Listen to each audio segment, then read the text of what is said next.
আসসালামু আলাইকুম ওরহমতুল্লাহি ওবরাকাতুহ। আহ, ওস্তাদজি, আজকে যে আসরের নামাজের পরে যে আমলটা দিছিলেন, 92 বার দুরুদে উম্মি এবং আমলটা দিছিলেন আব্বা হুজুর, ওটা আমি করছি। ওটা দুইটা নির্দেশনা আল্লাহ সুবহানাহু ওয়া তাআলার পক্ষ থেকে আমি পাইছি।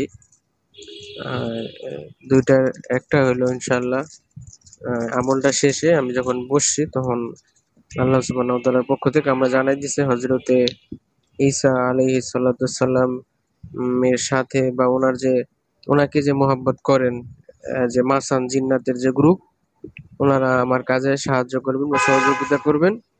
আর একটা বিষয় যেটা জানাইছিল সেটা হলো, আল্লাহ পাকের কাছে আমি একজন মোহাব্বতের বা পছন্দনীয় পাত্র হিসাবে আমি গণ্য হয়েছি। এই দুইটা বিষয়ে আব্বা হুজুর আমি আহ, যে কোনো একজন যে কোনো ভাবে হোক আমার জানাই দিছে, আমি এভাবে জানছি। মানে ভালো মন্দ আব্বা হুজুর আপনি আমারে জানাবেন। এই দুই বিষয়ে আমি জানতে পারছি। আসসালামু আলাইকুম ওয়া রাহমাতুল্লাহি ওয়া বারাকাতুহু।